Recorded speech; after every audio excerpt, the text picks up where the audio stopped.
Amém. Eu cumprimento a igreja com a paz do Senhor Jesus. Amém. Josué capítulo 1, versículo 1 e 2. E a palavra do Senhor diz assim: E sucedeu, depois da morte de Moisés, servo do Senhor, que o Senhor falou a Josué, filho de Num, servo de Moisés, dizendo: Moisés, meu servo, é morto.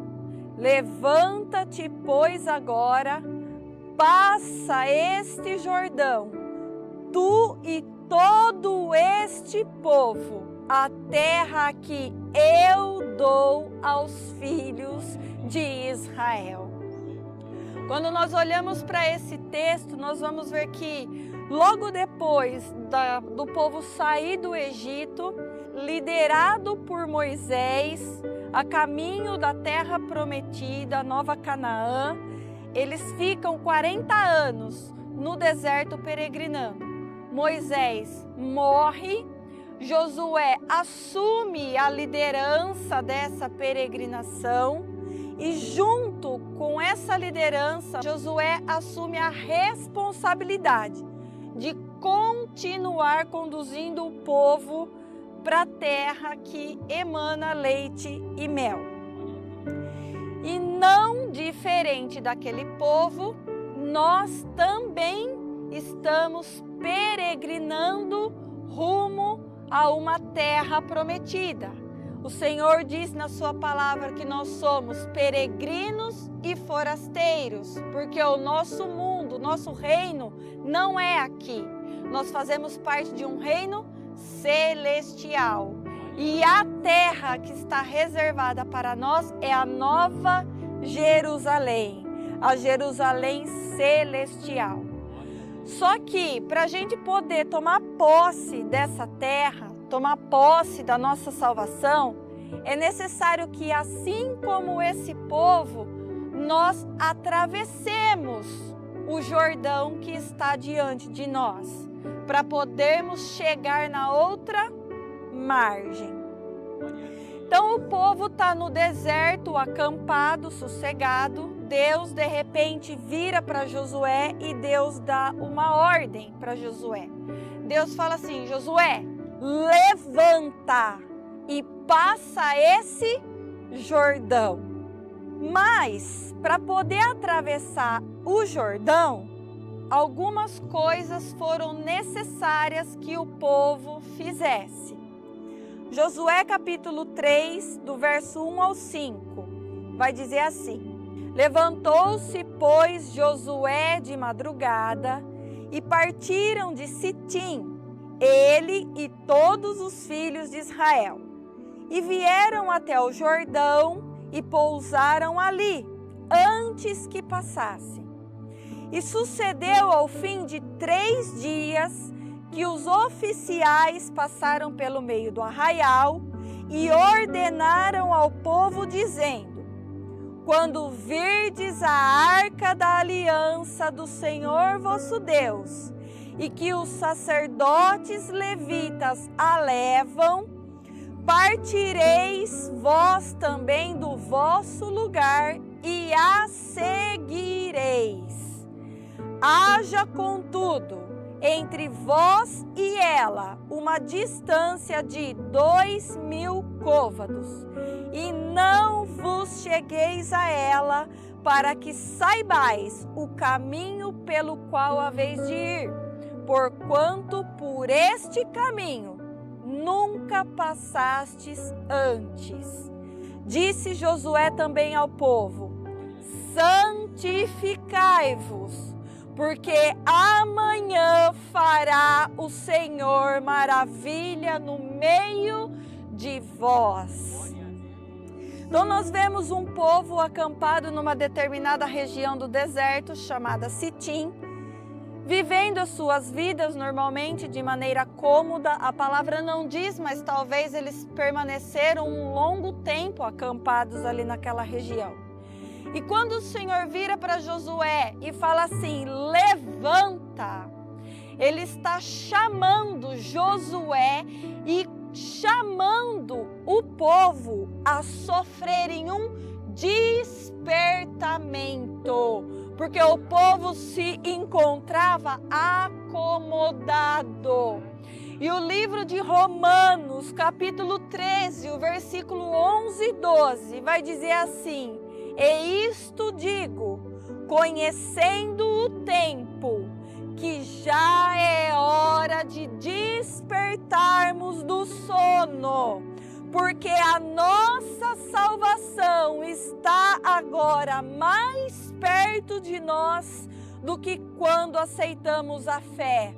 A noite é passada e o dia é chegado. Rejeitemos, pois, as obras das trevas e vistamo-nos das armas da luz.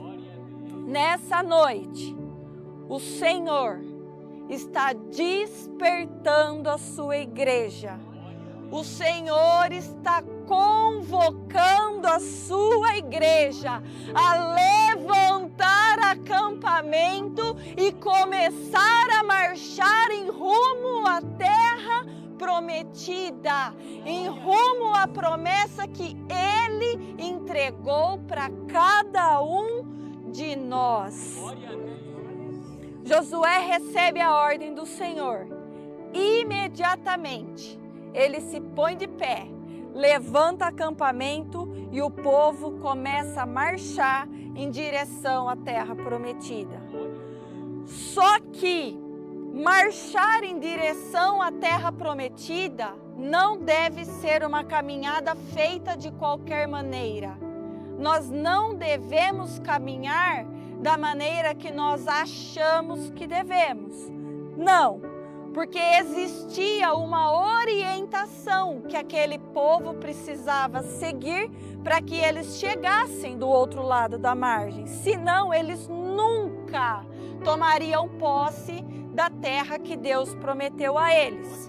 Deuteronômio capítulo 5, verso 32 e o 33 vai dizer assim: olhai, pois, que façais como vos mandou o Senhor vosso Deus.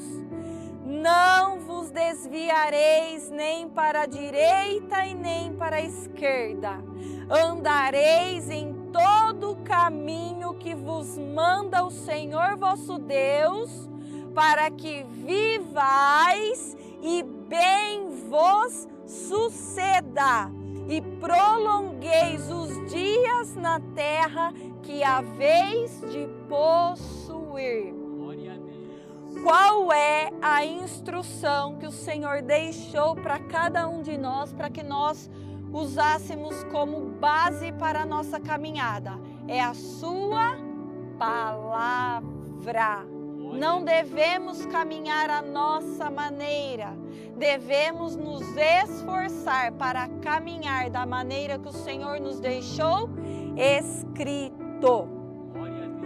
Para poder chegar do outro lado, 3 coisas se fizeram extremamente importantes para o povo.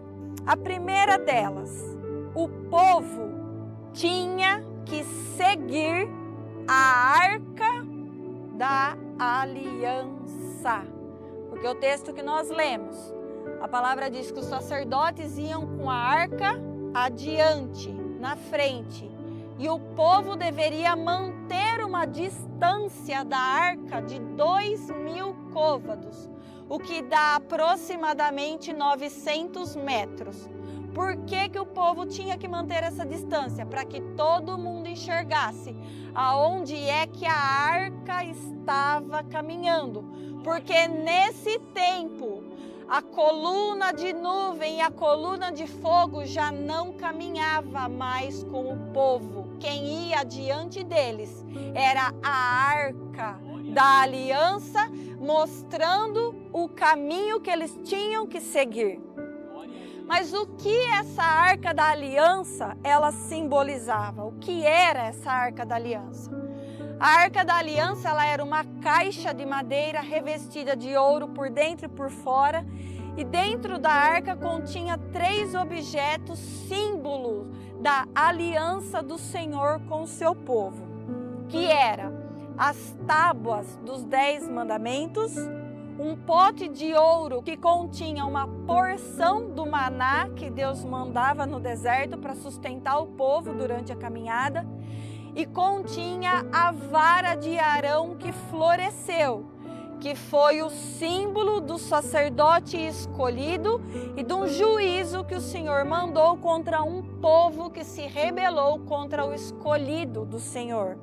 Nessa arca tinha uma tampa que a Bíblia chama de propiciatório. E nessa tampa tinha 2 querubins, um de frente com o outro. Era entre esses querubins, na tampa da arca, que a presença do Senhor se manifestava, que a Shekinah do Senhor descia. Então a arca era símbolo da presença do Senhor. Em outras palavras, o povo deveria seguir a presença de Deus. O povo deveria caminhar atrás do Senhor, seguindo as pisaduras que ele deixava no caminho. Por quê? Porque o caminho que Deus ia conduzir o povo, ninguém conhecia, ninguém já havia passado. Então era necessário que Deus estivesse à frente do povo, para que eles seguissem um caminho correto, a vereda justa, os caminhos, pastos verdejantes, para que fossem conduzidos mansamente até as águas que posteriormente se tornariam tranquilas. Glória a Deus. Segundo ponto, quem tinha que carregar a arca não era qualquer pessoa, era os sacerdotes levitas. E a primeira pergunta que nós temos que fazer, se a arca da aliança era a presença do Senhor, e quem carregava essa presença eram os sacerdotes levitas, quem são esses sacerdotes que têm a função de carregar a presença do Senhor? Apocalipse capítulo 1, versículos 5 e 6, o Senhor vai dizer assim: e da parte de Jesus Cristo, que é a fiel testemunha, o primogênito dentre os mortos e o príncipe dos reis da terra, aquele que nos amou e em seu sangue nos lavou dos nossos pecados. Olha a graça nos lavando dos nossos pecados. E ele continua e diz: Jesus, e nos fez reis e sacerdotes para Deus e seu Pai. A Ele glória e poder para todos sempre. Amém. Hoje não existe mais uma arca da aliança física para nós carregarmos. Quando Jesus veio, fez o sacrifício naquela cruz, que rasgou o véu do templo, ele nos uniu, ele nos ligou novamente ao Pai, ele nos deu o livre acesso ao Pai, e com isso nós passamos a carregar a presença de Deus dentro de nós. Nós, quando guardamos o mandamento, quando guardamos o maná, quando guardamos a vara do Senhor, nos tornamos a arca da aliança que conduz o povo para a terra prometida. Mas como é que nós devemos carregar a presença de Deus? Porque a arca não podia ser carregada de qualquer maneira. Quando nós olhamos para o texto de Êxodo, que Deus começa a dar a descrição de como a arca tinha que ser feita, a palavra vai dizer que nos pés da arca existiam 4 argolas, 2 de cada lado. e nessas argolas passava-se uma vara. Ninguém poderia tocar na arca. A arca deveria ser carregada pela vara. E não era qualquer pessoa também que poderia pegar a arca, era somente os sacerdotes levitas. E a arca, ela deveria ser carregada nos ombros. Em outras palavras, carregar a arca da aliança nos ombros significa que nós temos que ter cuidado com a presença do Senhor. Nós temos que ter zelo para carregar a presença do Senhor. Quando os sacerdotes pegavam a arca e colocavam nos ombros, a Bíblia fala que a arca, por ser de madeira, revestida de ouro, ela era muito pesada. Então, para pegar a arca, era necessário fazer esforço. E quantas vezes o Senhor nos diz na sua palavra: esforça que eu te ajudo. Tenha cuidado com a minha presença que eu te ajudo. Eu sou contigo. Isaías 41, verso 10, o Senhor vai dizer: não temas, porque eu sou contigo. Não te assombres, porque eu sou teu Deus. Eu te fortaleço, eu te ajudo e te sustento com a destra da minha justiça.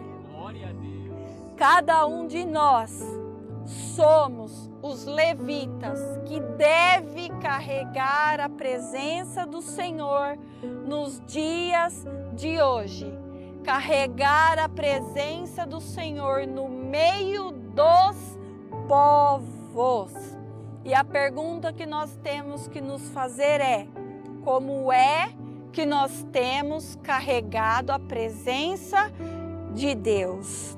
Nós temos carregado a presença do Senhor da maneira que Ele nos deixou instruído, se esforçando para fazer aquilo que Ele deseja, ou nós estamos carregando a presença do Senhor de qualquer maneira, empurrando com a barriga? Porque a palavra diz que Ele só sustenta e Ele só ajuda aquele que se esforça. Glória a Deus. Aquele que tenta fazer do jeito dele. Glória a Deus. Terceiro ponto que era necessário o povo realizar para que pudesse chegar do outro lado. Era necessário que o povo passasse por um processo de santificação. Josué disse ao povo: santificai-vos, porque amanhã verás as maravilhas que o Senhor fará no meio de vós. E o que significa santificação? Santificação nada mais é do que uma purificação, uma separação. Segundo a Crônicas, capítulo 29, verso 5, vai dizer assim: e lhes disse: ouvi-me, ó levitas. Quem é que carregava a presença do Senhor? Os levitas. Ouvi-me, ó levitas, santificai-vos agora e santificai a casa do Senhor Deus de vossos pais e tirai do santuário a imundícia. Em outras palavras, tira a sujeira. E como é que nós tiramos a sujeira do nosso santuário? Porque nós somos templo do Deus vivente. É quando nós vamos lá no altar do sacrifício, nos aspergimos no sangue do Cordeiro, porque reconhecemos diante dele, diante da palavra, as nossas falhas, as nossas iniquidades, as nossas transgressões. Nos consertamos diante do Senhor, passamos na pia, lavamos as nossas mãos e os nossos pés, nos consertamos no plano terreno. Aí sim nós somos lavados, purificados e estamos prontos para entrar no lugar santo e recebermos a presença do Senhor. Glória a Deus. Nós, quando juntamos palavra e oração, nós alcançamos a graça do Senhor e por ela nós somos santificados. Quando Josué fala para o povo, santificai, Josué estava conduzindo o povo a exercer um concerto diante de Deus, para que a presença de Deus pudesse descer no meio daquele arraial e conduzir eles até a terra prometida. Quando nós não nos santificamos, quando nós não nos lavamos no sangue do Cordeiro, não nos esforçamos para seguir os preceitos que o Senhor nos deixou instruído, nós nunca poderemos contemplar as maravilhas que o Senhor tem para fazer no nosso meio, porque nós ficaremos separados do Senhor por causa de todas as imundícies que nos afasta dele. Por isso foi necessário que o povo se santificasse, se consertasse diante do Senhor, para que agora, aprovados diante de Deus, eles pudessem começar a marchar em rumo à terra prometida.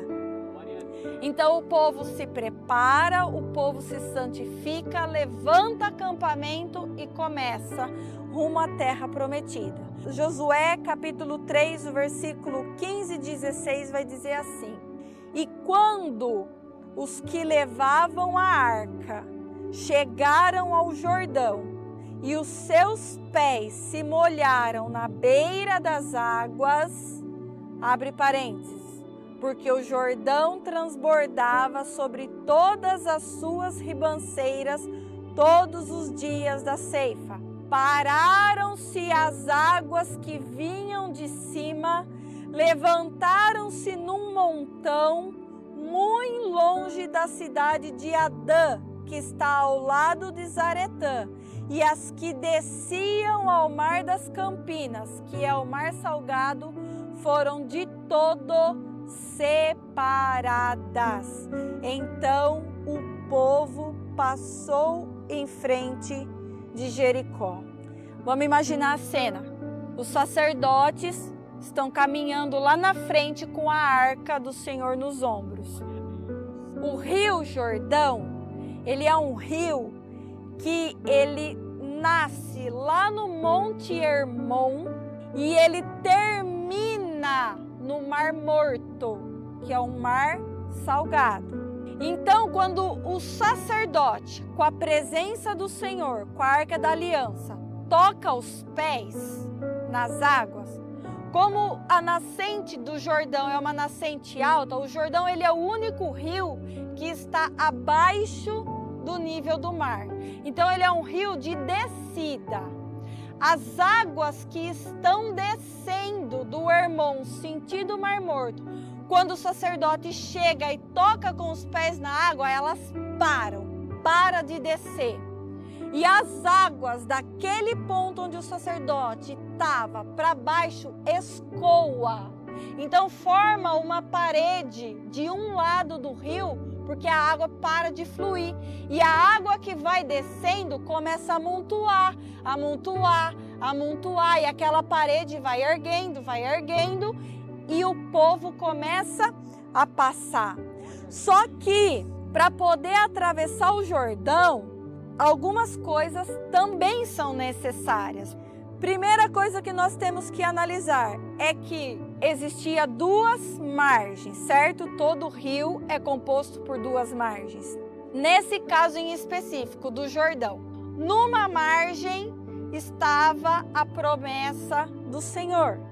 Estava a terra que emana leite e mel, a terra que dá bons frutos. Lembra quando Josué foi lá espiar a terra?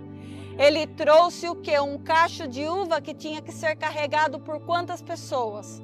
Por 2 homens, de tão grande que era. Então, numa margem está essa terra, a terra de abundância, é o pasto verdejante. Do outro lado está a terra da idolatria de um povo. Naquele momento, quando o povo chega diante do Jordão, as águas se amontoam de um lado. Eles veem a margem da terra prometida na frente deles. E eles veem que eles estão na margem de uma terra idolátrica. Eles, nesse momento, têm o direito de exercer o seu livre arbítrio, de escolher se eles querem atravessar o Jordão para tomar posse da promessa ou se eles querem permanecer na sua margem, na sua idolatria. E quando nós nos deparamos com essa situação, duas coisas são extremamente necessárias para que nós consigamos dar o passo de atravessar o Jordão e deixar o deserto, deixar a nossa idolatria, deixar a nossa zona de conforto. É necessário que nós tenhamos fé e posicionamento. Por que fé? O Senhor diz que nós devemos estar revestidos pela armadura do Senhor. E um dos componentes da armadura é o quê? É o escudo da fé. Mas ele diz assim: tomai sobretudo o escudo da fé. Então o princípio de toda a nossa caminhada é a fé. É a fé que tem que ser o nosso combustível para que nós possamos tomar posse daquilo que o Senhor nos prometeu. Hebreus capítulo 11, o versículo 1 vai dizer: ora, a fé é o firme fundamento das coisas que se esperam e a prova das coisas que se não veem. O povo tinha uma palavra do Senhor. O Senhor falou: eu vou dar uma terra que emana leite e mel. Eles esperavam herdar a terra, mas eles estavam vendo a terra? Não. Então eles tinham que exercer a fé naquilo que o Senhor estava dizendo a eles. Eles tinham que exercer a fé de que eles realmente alcançariam a terra se eles continuassem marchando. Então, nesse momento, a fé daquele povo, ela é colocada à prova. Porque o Jordão, nessa época, as águas dele não eram águas tranquilas. Além de ele estar cheio, transbordante, as suas águas eram águas turbulentas. Então imagina para um povo chegar diante de um rio que eles sabiam que não daria pé e que a correnteza era forte. E Deus estava falando assim: atravessa, passa para o outro lado. Quantas vezes nas nossas vidas nós vemos tempestades, nós vemos turbulências e o Senhor está falando assim para mim e para você: atravessa, passa para outra margem, não olha para a turbulência, não olha para a correnteza, olha para a minha palavra, confia no que eu estou falando. Quando aquele povo resolve atravessar, dar um passo à frente em direção àquilo que o Senhor ordenou, em direção à promessa que o Senhor deixou, eles já não têm mais como retroceder. Nesse momento, eles começam a transformar a sua fé em atitude. O povo não sabia o que eles iam encontrar do outro lado. Eles não sabiam o que tinha do outro lado, mas eles tinham fé na palavra que o Senhor deixou para eles. E a palavra que Deus deixou para eles era: vos colocarei na terra que emana leite e mel. Então o princípio para nós vencermos qualquer obstáculo que se colocar no nosso caminho é a nossa fé.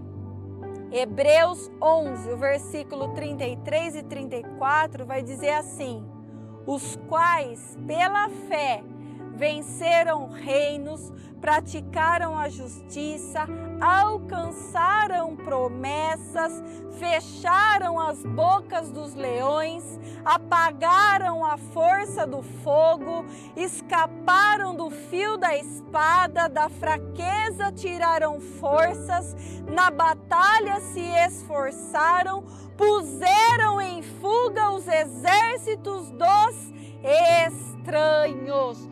Tudo com base no quê? Na fé. Nós temos que ser movidos pela fé.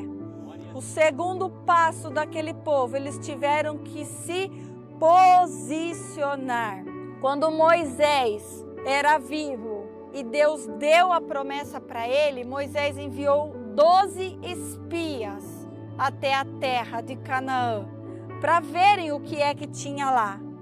E dos 12, somente 2 voltaram cheios de confiança, cheios de esperança.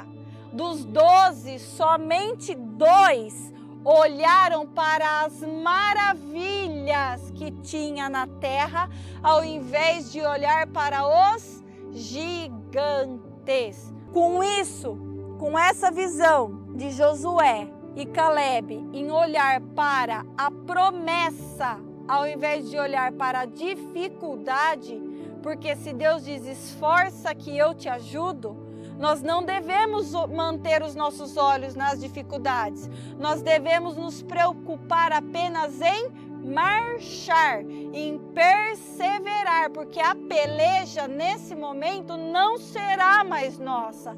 A peleja nesse momento, ela é do Senhor.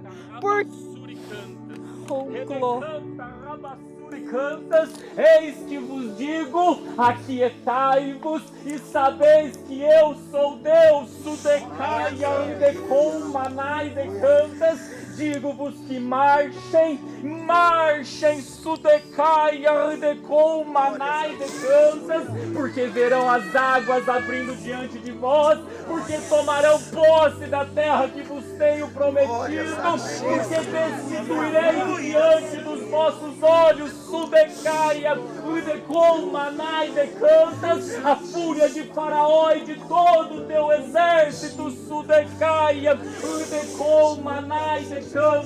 Então vos digo novamente, marchem, marchem, marchem, sudecaia andecom manai decantas. Oh, glórias a Deus. A peleja não é mais nossa, irmãos, quando nós nos posicionamos de acordo com a vontade do Senhor. Ele se encarrega de cuidar das nossas necessidades. Ele se encarrega de prover na nossa falta. Ele se encarrega de nos carregar no seu colo, no seu ombro gostoso, quando nós nos sentimos fracos. Ele cuida das aves dos céus, Ele cuida dos lírios. Quanto mais Ele não fará em favor daqueles que o buscam, daqueles que confiam na sua palavra, que buscam carregar a sua presença dentro de cada um de nós. Quando nós olhamos para a palavra Jordão, a palavra Jordão significa aquele que desce, ou lugar onde se desce. E aqui eu dividi em 4 passos para que nós consigamos atravessar a margem do Jordão e chegar aonde o Senhor quer nos colocar. O primeiro passo, se Jordão é o lugar que desce, é aquele que desce. O primeiro passo que nós temos que dar para atravessar o Jordão, nós temos que descer na presença de Deus. Nós temos que nos humilhar diante do Senhor. Nós não podemos ter olhos altivos, porque a Bíblia diz que olhos altivos Deus odeia. aldeia. Por que é que as argolas da Arca da Aliança Deus ordenou que fossem colocadas nos pés da arca? Porque quando os sacerdotes colocavam a vara no ombro, as argolas nos pés da arca fazia com que a arca ficasse acima da cabeça deles. Então eles olhavam para a presença do Senhor de baixo para cima. Olha o sacerdote na posição de humilhação, de reverência com a presença do Senhor, com a palavra de Deus. Segundo a Crônicas, capítulo 7, o versículo 14, o Senhor vai dizer: e se o meu povo, que se chama pelo meu nome, se humilhar e orar e buscar a minha face e se converter dos seus maus caminhos, então eu ouvirei dos céus e perdoarei os seus pecados e sararei a sua terra.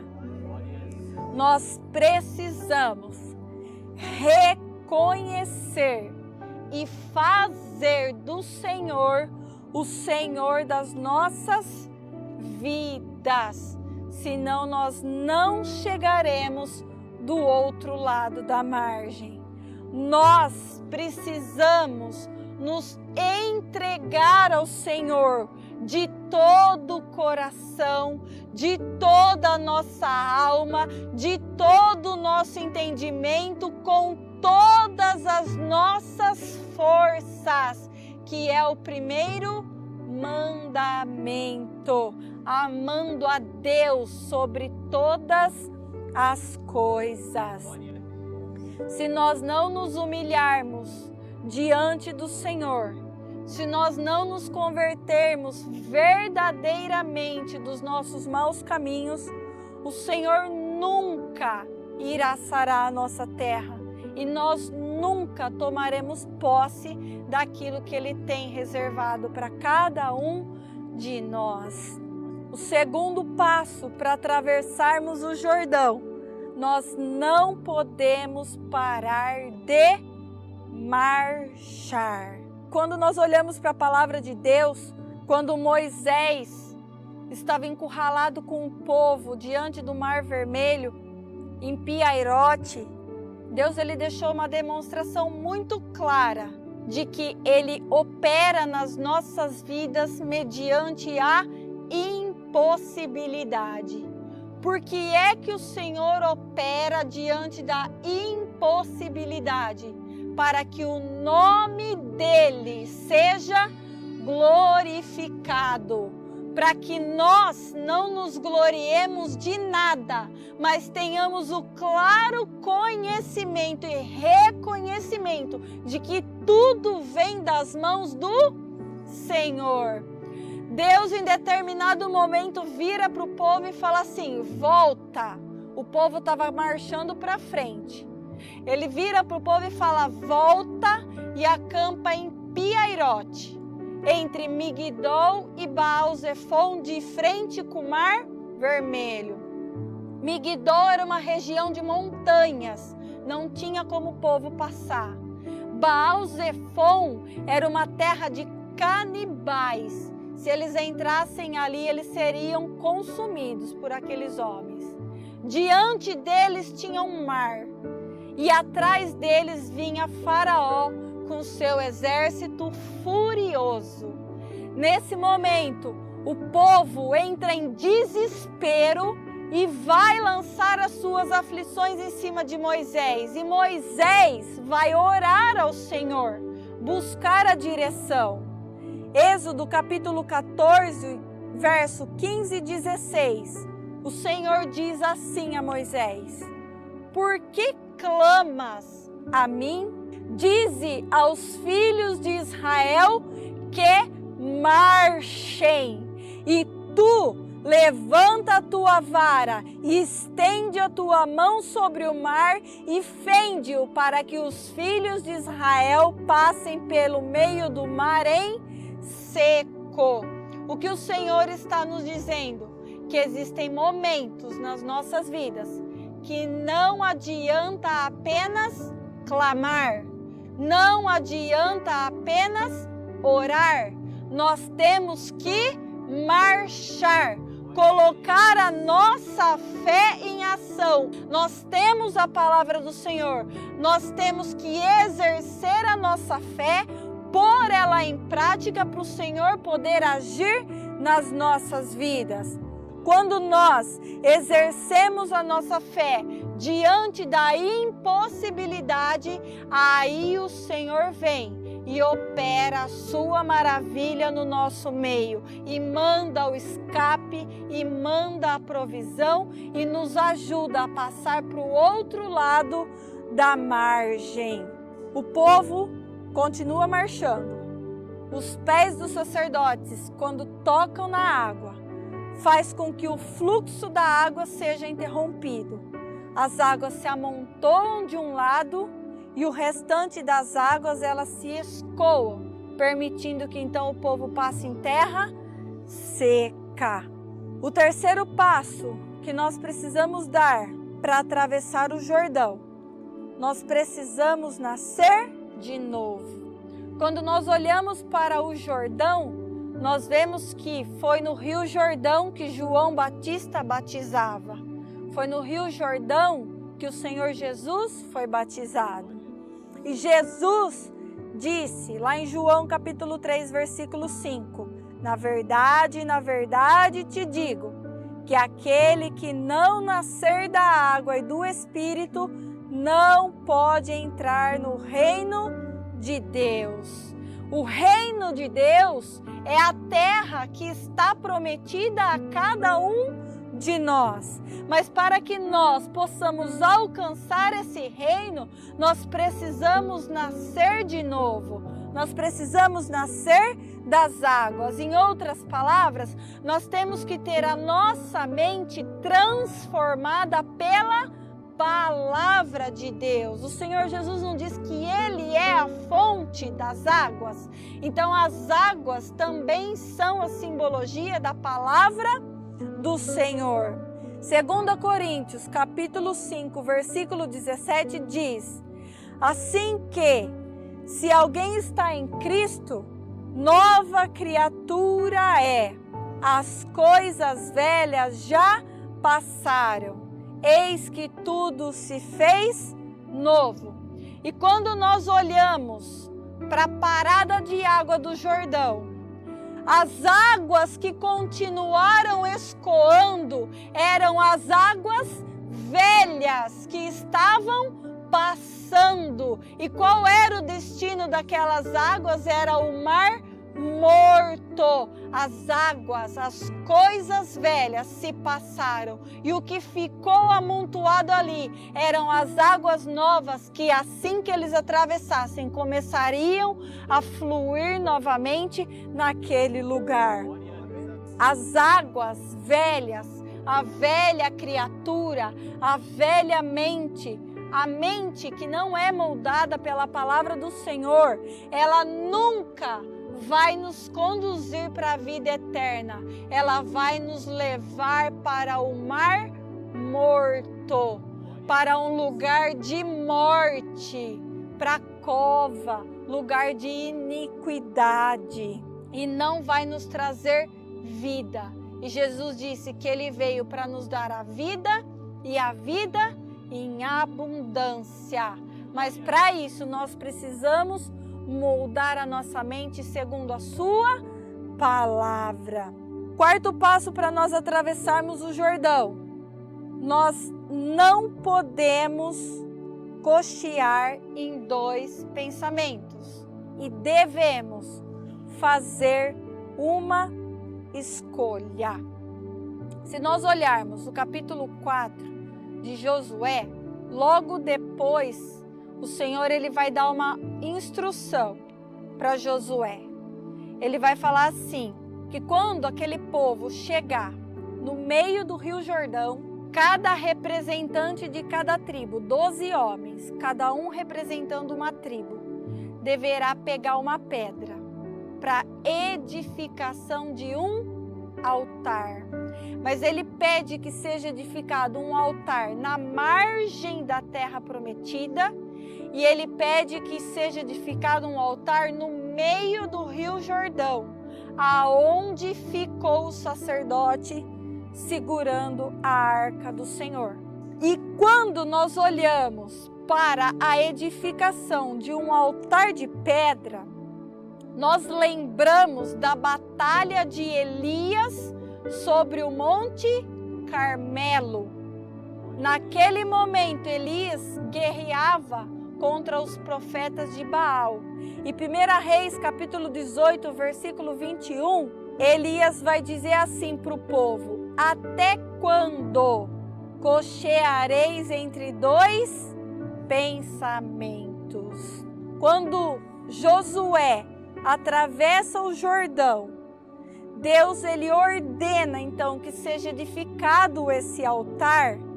Ele pedia para que isso fosse feito, para que fosse guardado em memória dos feitos que o Senhor tinha feito em favor do povo. Por quê? Porque a terra prometida era uma terra cheia de gigantes. E para eles não se esquecerem que a mão do Senhor era com eles, cada vez que eles pensassem em retroceder e olhassem para o Jordão, todos veriam o altar edificado e lembraria que Deus segurou as águas e fez o povo passar em seco. Quando Deus manda pegar 12 pedras, Deus está fazendo menção das 12 tribos de Israel.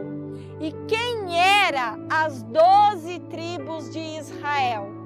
Era a descendência de Abraão. Lembra da promessa de Deus a Abraão? Que a descendência dele seria como as estrelas do céu e como a areia que está na praia do mar. Nesse momento, Deus traz à memória daquele povo a aliança que ele tinha feito nos tempos de Abraão, da aliança que ele tinha com Abraão. E quem foi Abraão? Abraão, ele é o nosso pai na fé. Olha a fé no começo e olha a fé no meio e olha a fé no fim.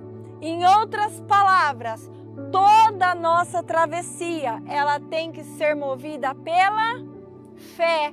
E a palavra diz que a fé, ela vem pelo quê? Pelo ouvir qualquer coisa?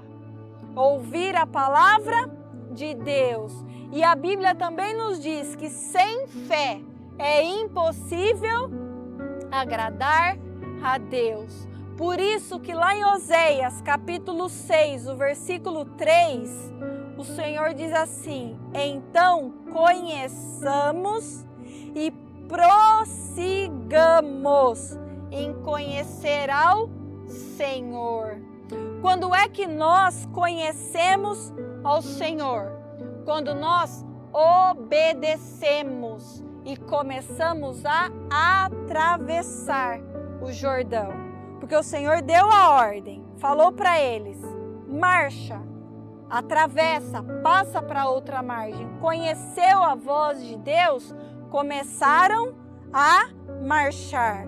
Quando atravessa o Jordão, nasce a nova mente, nascemos das águas. Nisso aprendemos do Senhor. E quando é que nós prosseguimos em conhecer ao Senhor? Quando nós, depois de atravessar, edificamos o nosso altar. Reparamos o nosso altar e oferecemos ao Senhor o nosso sacrifício. Porque o que é oferecido no altar? Um sacrifício. Então, quando o Senhor fala, me conhece e prossiga em me conhecer, Ele está falando, aprenda da minha palavra e faça para mim um sacrifício contínuo, constante.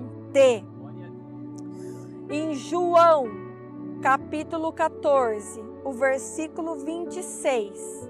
O Senhor Jesus diz assim: mas aquele Consolador, o Espírito Santo, que o Pai enviará em meu nome, esse vos ensinará todas as coisas. Se Ele vai ensinar as coisas, Ele vai fazer com que nós conheçamos ao Senhor. E esse mesmo Espírito vos fará lembrar de tudo quanto vos tenho dito. Se Ele nos traz à memória algo que nós já conhecemos, nós estamos prosseguindo em conhecer ao Senhor. Então, quando nós recebemos o conhecimento do Espírito e nos esforçamos em prosseguir a conhecer, nós começamos a carregar dentro de nós o Espírito Santo de Deus. E aí nós somos aceitos ao Senhor como filhos, porque nascemos das águas e também nascemos do Espírito. Em resumo, para terminar, quando nós atravessamos o Jordão, nós conhecemos o Senhor, nós obedecemos o Senhor. Quando nós edificamos o altar, é porque nós prosseguimos em conhecer ao Senhor. Nós passamos a oferecer ao Senhor o sacrifício contínuo. E quando nós chegamos do outro lado, nós olhamos para o Salmo de número 1, o versículo do 1 ao 3. O Senhor vai dizer assim: bem-aventurado o varão que não anda segundo o conselho dos ímpios, nem se detém no caminho dos pecadores, nem se assenta na roda dos escarnecedores. Agora atenta aqui. Antes tem o seu prazer na lei do Senhor, e na sua lei medita dia e noite. Olha o sacrifício contínuo, o prosseguir em conhecer o Senhor. Pois será como a árvore plantada junto aos ribeiros de água, a qual dá o seu fruto na estação própria e cujas folhas não caem, e tudo quanto fizer prosperará. Nós passaremos a ser como árvores plantadas juntos a esse ribeiro de águas. E mais além ainda, em Ezequiel capítulo 47, o Senhor envia um anjo e faz com que o profeta ele comece a mergulhar em águas profundas. E quando ele mergulha, quando ele chega nas águas profundas que não dá mais pé, que ele passa à margem daquele rio que ele mergulhou, a palavra diz assim: e tornando eu, eis que à margem do ribeiro havia uma grande abundância de árvores, de uma banda e de outra banda. Então me disse: estas águas saem para a região oriental e descem a campina e entram no mar, e sendo levadas ao mar, sararão as águas. Quando nós atravessamos o ribeiro, nós partimos em caminho do Oriente. E o que é que está o Oriente? É a glória do Senhor. Nós passamos a carregar a glória do Senhor, e se porventura nós com as nossas águas adentrarmos num lugar que está morto, a água que está fluindo de nós começará a sarar aquilo que estava morto. E o versículo 12 vai dizer o seguinte: e junto do ribeiro à sua margem, de uma e de outra banda, subirá toda sorte de árvore que dá fruto para se comer. Não cairá a sua folha, nem perecerá o seu fruto. Nos seus meses produzirá novos frutos, porque as suas águas saem do santuário, e o seu fruto servirá de alimento, e a sua folha de remédio. Tudo o que nós passaremos a oferecer para aqueles que se encontram mortos, doentes, serão remédios, serão alimentos. Nisso nós passaremos a vestir aqueles que estão nus, a dar de comer a quem tem fome, a sarar os enfermos, e aonde nós entrarmos, fluirá rios de águas vivas. Por isso Josué disse no capítulo 24, versículo 14 e 15: Agora, pois, temei ao Senhor e servi-o com sinceridade e com verdade. E deitai fora os deuses aos quais serviram vossos pais, além do rio do Egito, e servi ao Senhor. Porém, se vos parece mal aos vossos olhos servir ao Senhor, escolhei hoje a quem servais, se aos deuses a quem serviram os vossos pais que estavam além do rio, ou aos deuses dos amorreus, em cuja terra habitais. Porém, eu e a minha casa serviremos ao Senhor. Hoje o Senhor coloca uma escolha em nossas mãos. Nós podemos escolher servir ao Senhor e passar para o outro lado para tomar posse da sua promessa, ou nós podemos escolher permanecer na margem, na nossa idolatria, na nossa zona de conforto e padecer num deserto. Amém? Amém, irmãos? Quer passar o Jordão? Deus tem que estar acima de todas. Põe ele no ombro, carregando pela argola, olhando para ele de baixo. Segundo, ele tem que estar no centro do rio. Ele tem que ser o centro da nossa edificação. Terceiro, ele tem que estar na nossa frente. Quando a gente age com essas três características, pode ter certeza que a gente vai tomar posse da terra prometida. Não tem jeito. Ele tem que estar na frente, ele tem que estar acima de todas as coisas e ele tem que ser o centro. Acabou. Analisa tudo na vida de vocês. Em tudo pergunta, ele está acima de tudo? É ele quem está na frente conduzindo? É ele quem é o centro? Se isso fizer, você pode ter certeza, entendeu? Que nós vamos tomar posse da terra. Amém?